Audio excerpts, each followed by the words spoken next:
You know, the one thing that I've learned from this entire Antonio Brown situation is that if you have talent and skill, you can get away with just about anything, including calling your authority a cracker. So with that being said, I want to start the show out by calling you out, Soden. Yes, you cracker.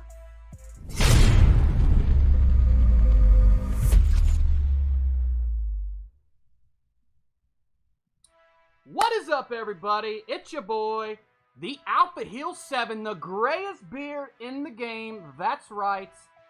This is the new episode of Unfiltered. I'm trying to do them out every single week because I know you want them. I know you feel for them. I know you earn for them. So I'm going to give the people what they want. And that is more Unfiltered. That's right. Another episode, and we're about midway through the season. We actually are in week 7 as of right now. So let's talk. Let's talk about the league. Let's see what's going on around Soden Bowl right now. There's a lot going on within the league. There's a lot of surprises. There's a lot of upsets. There's a lot of tears. There's a lot of drama. You can't get any better than Madden CFM. That's right, everybody. Madden CFM. We are a big network of drama queens. So let's talk about Soden Bowl up to week 7. Let's talk about some teams here. Let's talk about the AFC North. First of all, we have the Ravens sitting at 6-1. Then secondly, it's your boy, the Browns, sitting at 4-2. If you watched the last episode, I was 0-2 going into the season with very bleak outlook on life. I was about ready to cut my proverbial CFN wrist, see where the league was going to go. But I've rattled off 4 straight games, 4 straight wins, and I actually am on a warpath. I got a tough matchup this week with your Monza and the Pats.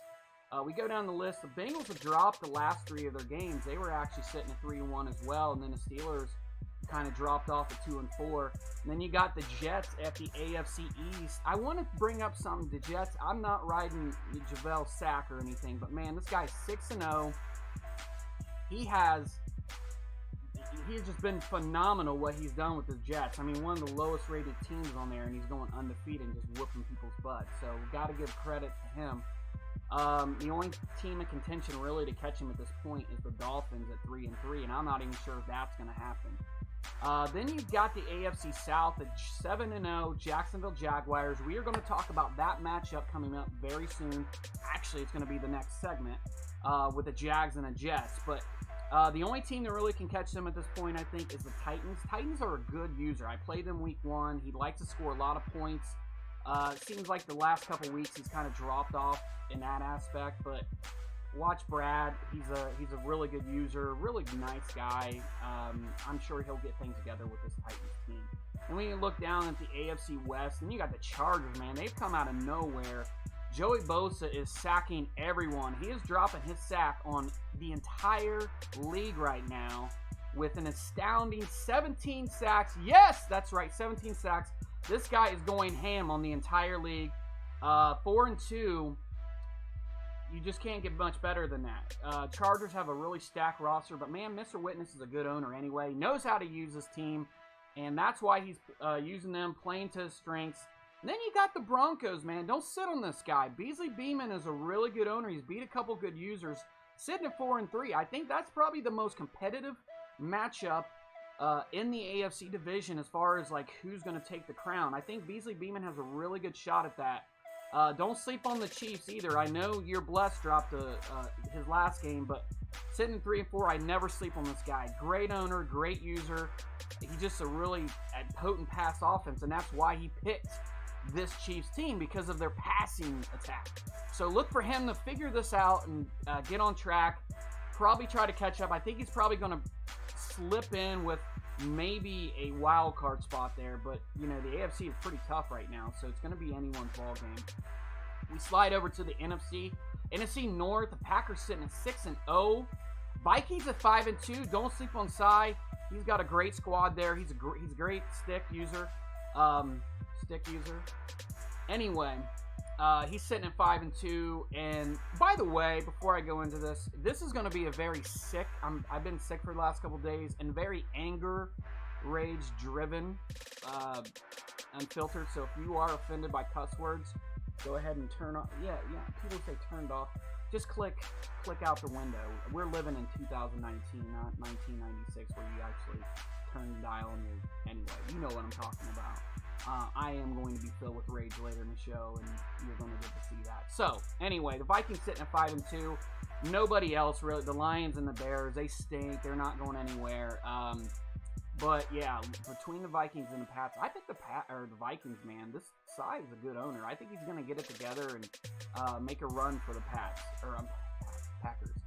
Then we go to the NFC East with the Redskins, and man, they're looking great right now. 6-1, not the best squad in the world, but a squad that you look on paper, they're not bad. I mean, they got Montez Sweat, so that's a great addition right there on one of the pass rushing sides. Then you got Kerrigan. You got really good linebackers total, and then you've got Jonathan Allen and the other guy from Alabama who's slipping my mind right now. But I mean, just a beastly defensive line. I feel like their cornerbacks are where their weakness lies, but nobody's been able to figure out that defense as of yet. So 6-1 is where they're at. Nobody else is really going to catch them. Cowboys college is at 2-5 at second place, if that tells you anything. Yeah. NFC South, we roll with the Buccaneers. That's right, eat more chicken. Big Chick-fil-A fan. Rolling with the Buccaneers this season at 4-2. He's got this bus squad playing to their full potential. Another team that wasn't really highly regarded going into Soden Bowl. But, man, these guys, you got Chris Godwin, Mike Evans on the outside, O.J. Howard, your tight end, your inside guy. Then you've got Ronald Jones and Barber, two really decent running back combo. Really underrated, in my opinion. And Jameis Winston, he's always been good in Madden, just has never been really good in real life. So with that young defense and Devin White, you watch his games, man. Eat More Chicken has a really good usage of Devin White. He's been able to intercept a lot, really been able to utilize it. I think his cornerbacks are a bit soft, but he's been able to rattle off 4 wins so far, so you got to give him kudos. Then you got Panthers sitting at 3-3 and Falcons at 3-4. Panthers, probably the closest thing that could catch him at this point, sitting at 3-3. I still think that they have a shot. Then you roll down to the NFC West. Then you got the Cardinals sitting at 6-1. You got to love Hoyt. I mean, that's no real surprise there. It doesn't matter what team he gets. He's probably going to roll. He's rolled right through the league with. He's been able to really figure out this Cardinals team. My only concern is they're all pretty old, with the exception of some of the rookies they just drafted. What's he going to be able to do in season 2, season 3, especially as they regress and retire? Then you got the 49ers sitting at 3-3. Do not sleep on Swing. Another guy that really likes to find himself. I thought he kind of found himself early. Actually, if you go back to the show, I think I picked him to go to the championship, and he's since dropped an egg since I made that prediction. But still a great user, still a guy that you have to be concerned with anytime you play him, because especially if his back's against the wall, he loves to be able to figure out his team, figure out his playbook, and actually watch his opponents play to get a better eye on what they're doing. So, man, that's exciting. So, we're halfway through the season. I think we've done a great job. We've only lost a couple users, a couple turds, along the way. So I'm not really too upset about that. It's really one of those things where, when the season begins, Madden cycle comes, you'll have 30 guys on the freaking wait list, and then all of a sudden it starts to drop off. Guys start to lose interest after they start getting their ass pounded. Worse than Jenna Jameson in a 1982 porno. But yeah, man, you've got to really just be able to stick with it.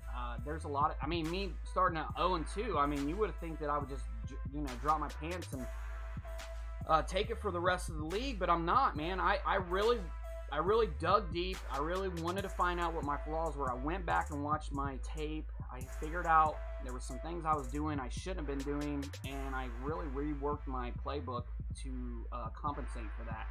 I really challenge you guys that are struggling right now to do that. Watch your opponents, watch the way they're playing, watch some of their play calls, but also watch what you're doing and seeing if there's anything, maybe, man, I shouldn't have thrown that pass. I saw that he was covered, but, you know, that safety was over top.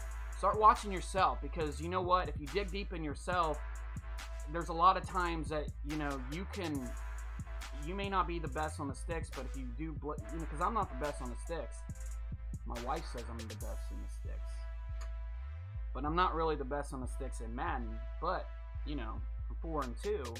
Not to rub that in, but I feel like I'm doing pretty decent. And it was really looking, again, beginning of the cycle, I just really, this game plays a lot different than last year. So you're going to have to get used to it.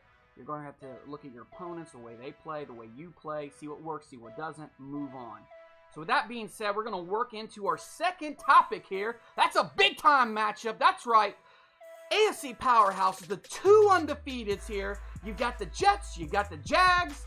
You got them going at each other. Now, if this is real football and these guys are undefeated, if you put some money on this before the beginning of this year, you probably would be pretty rich. Not picked to win in real life, but this is Soden Bowl. This is Madden country, people. So of course, you're talking, you know, two guys that are really great users, taking two decent teams and taking them to the top. That should right there should tell you got a chance, people. So let's talk this game. Let's talk these two teams. You've got the Jets sitting there, undefeated at 6-0. What are they doing right? What are they doing wrong? Well, let me tell you. What they're doing right is they're winning the game, right?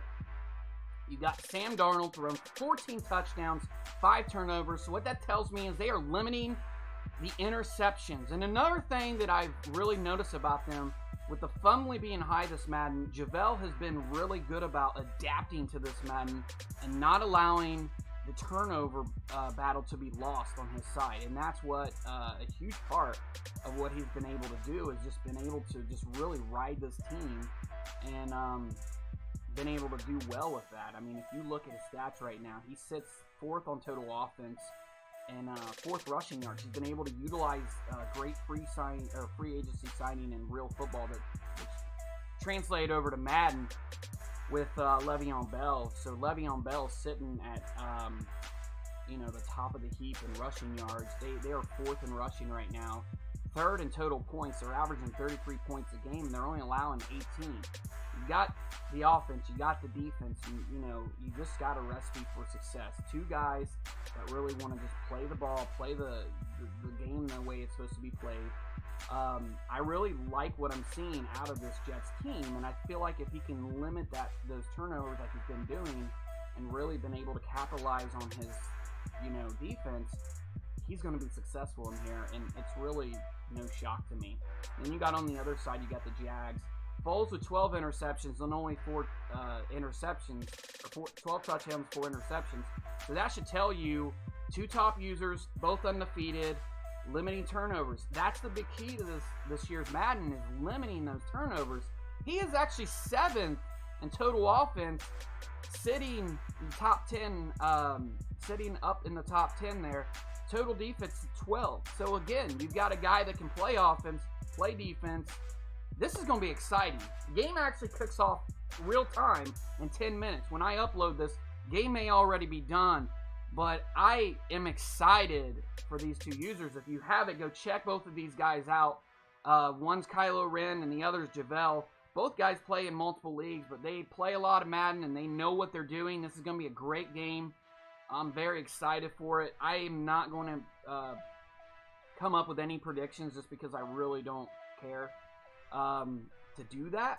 I think that you guys know how, you know, my feelings on that. Like, if I do, I may end up calling the game, but if I don't call the game, still, it's one of those things where I think that, man, I couldn't even, I mean, seriously, I think it's 50-50. I am not even going to guess this.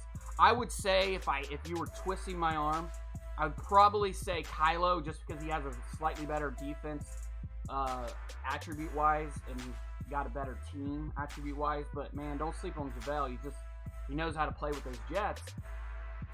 You know, it's going to be exciting, and who knows where, you know, what the score will be. I feel like it's going to be within the 20s. So that's right, the hottest take in the game, in Madden CFM, the hottest take. This is Alpha's hot take.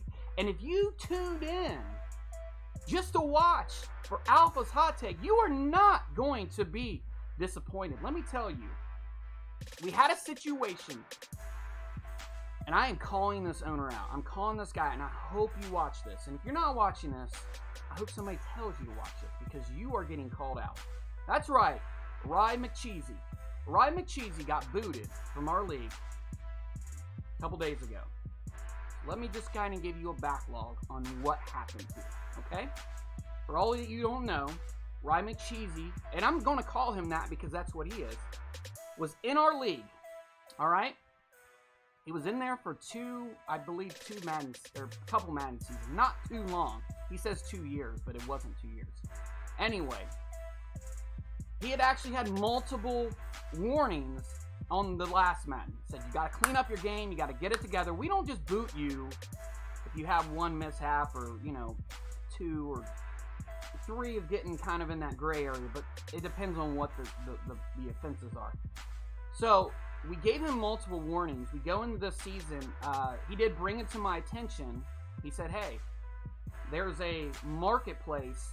For those of you who don't know what marketplace is, for people that do activity, sim games, play their games on time, active in the chat, because we're trying to build a community, doing graphics, doing overlays, doing, you know, broadcasting games, doing any type of content. We get points for that, which you can spend in the Soden Bowl marketplace. Obviously, this has been controversial because you could purchase development traits, you can purchase a plethora of things.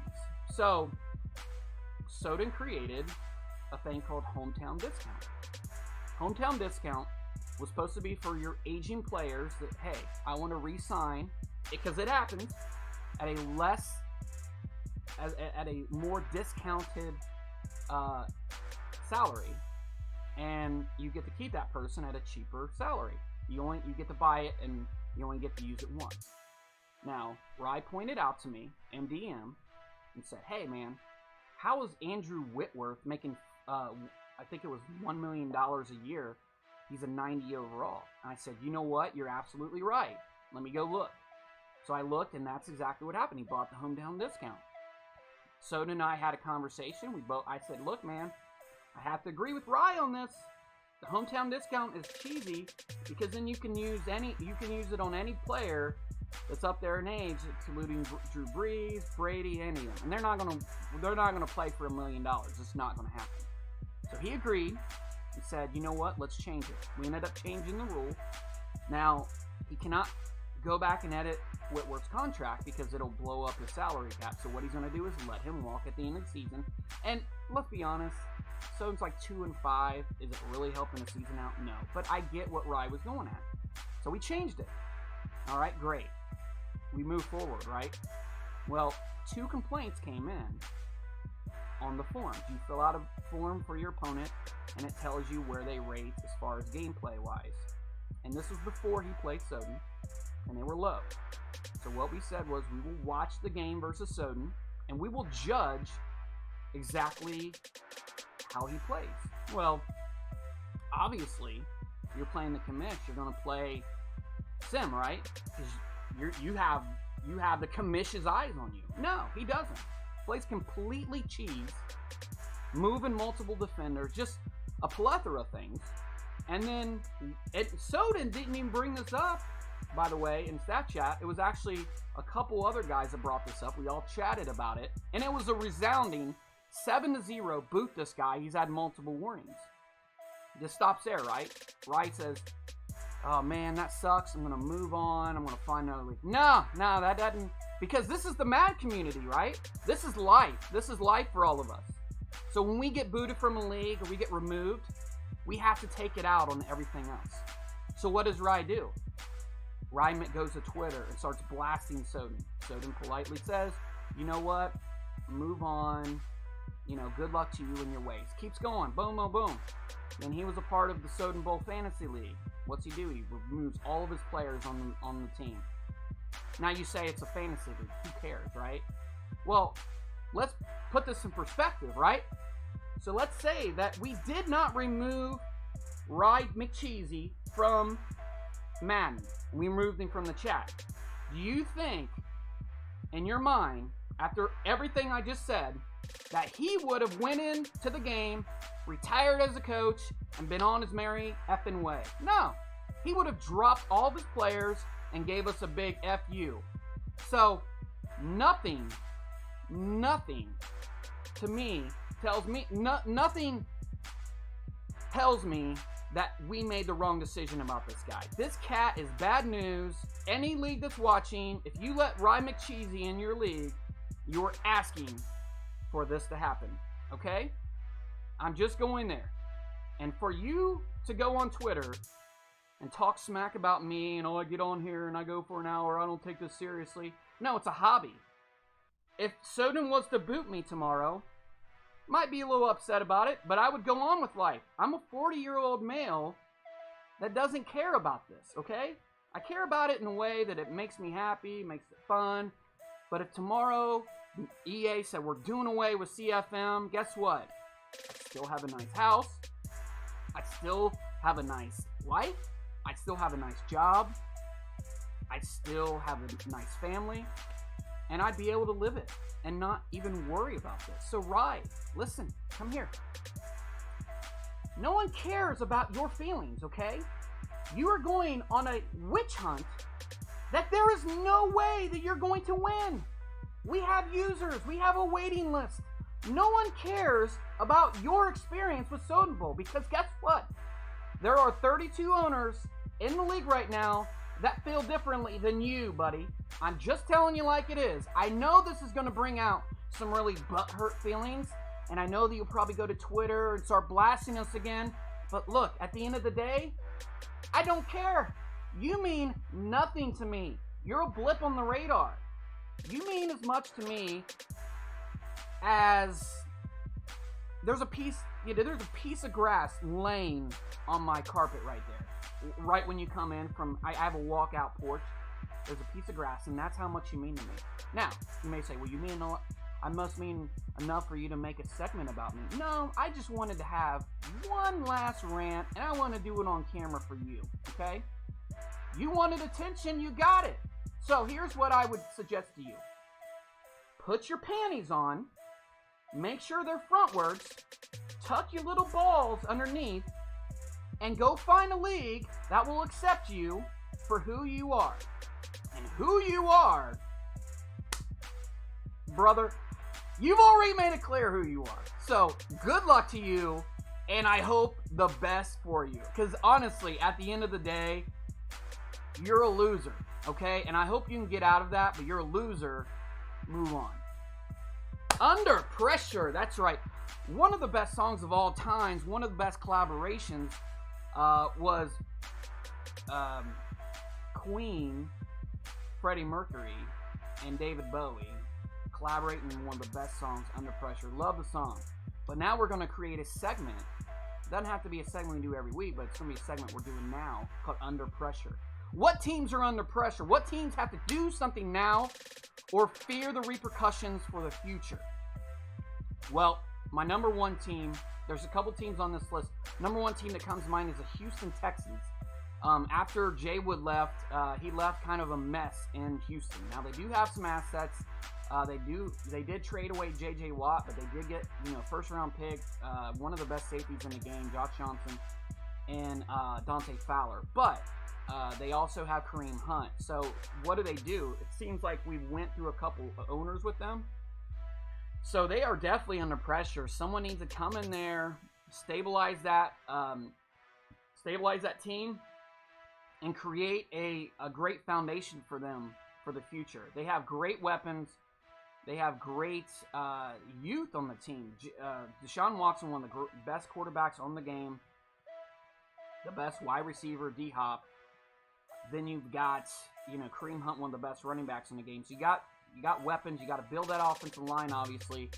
But they are definitely under pressure. We have to find a good owner. We do have an owner. He hasn't joined yet, but we have to have some pressure underneath there. We have to have them to rebuild this. We want a good user that will get in there and just take his gloves off and just get dirty with it, right? Just get dirty. So that's my first team. My second team, sorry to pick on you, Soden, but yeah, it's your Rams, man. You made all these moves to win now. And guess what you're not doing? You're not winning now. So what's going on here? It's like one game he gets blown out 31-0. Maybe that was a score between me and him. Next game he wins 25-21. Next game he gets blown out.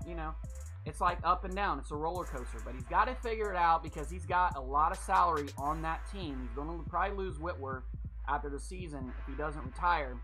And he's got some contracts that are expiring. He did get Todd Gurley back from injury. However, he is definitely under the most pressure that I can see. Out of any team out there, he is under the pressure because you don't make those moves to go 2-5. And I believe that's what he is right now. So, yeah, with that being said, he is definitely under the most pressure. And hopefully he does get this figured out. Because if he doesn't, he can't lead the league, right? I mean, he can't just walk away, pack it up. But no, honestly, he's definitely got to get this figured out. He's going to have to probably, in the offseason, maybe make some trades, get younger, maybe get some of those picks back. Because he did mortgage the future for right now, and it has not paid off for him. So we'll see how that works for him. But, who knows the outcome of that. So, with that being said, my final thought coming into the second episode of the new season of Unfiltered, only on YouTube. Obviously you're watching this, so it's not really a plug. But by the way, subscribe, like, comment below. This is my final thought. I did go in hard on Ryan McCheesy, okay? But at the end of the day, there's been a lot of drama. There's drama with other leagues that just unfolded this morning. At the end of the day, guys, this, in all honesty, it's supposed to be a hobby. It's supposed to be fun, okay? There is no reason that grown men should be arguing and fighting about Madden, okay? I know I've been guilty of it. I can't sit here and say with, clean hands that I haven't done the same thing. However, I understand the error in my ways, and I've done things to separate myself from certain situations. But if you're one of those guys out there that take this way too seriously and try to ruin other leagues or ruin lives, get with it, okay? This is just the Madden League. I promise you, when you wake up tomorrow, you're going to feel the same as you did if you were in the Madden League the day before, okay? And you're not in one that next day. So, guys, it's supposed to be fun. I'm not trying to make this heartwarming, but let's all have fun with this. This is just not that important to be worrying about. I'm going to ruin your league. I'm going to recruit your members. I'm going to do this. I'm going to do that. It really isn't. It really is not that important because at the end of the day, we're all humans. We're all on this earth to help each other out. And you know what? I've actually made some logos, some graphics for people that in the past I found were enemies of mine, and we patched things up. I've actually done graphics for leagues that I didn't care for in the past.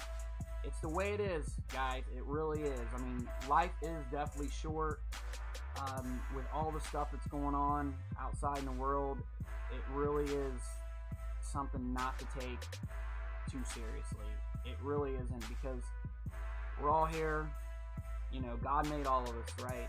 If you don't believe in God, I hope that you change your hearts. But at the end of the day, we're all here. We're all humans. We all bleed the same color. We may be different color, man, but we're all humans at the end of the day. So just love one another. Really, it comes down to that. There's no reason to have, beef with this league, beef with this guy, beef with this guy. Because guess what? You don't know what's going on in his life. Maybe he just got a divorce, or you don't know what's going on with this guy. Maybe he just lost his father. Guys, take that in consideration. I'm not perfect by any means. I've had my share of beefs. I just went off on Rye. But you know what? I wish Rye all the success in the world. I hope he finds a league that suits him best. I hope all of you guys do. I really do. This is such a cool community to be a part of. when we're clicking on all cylinders. Even when we're not, it's still one of those things where if something tragic happens, we all kind of get together and, you know, help out the community. There's not a lot of our communities that do that. Madden's one of them. So I'm going to just going to step off my high horse there for a second.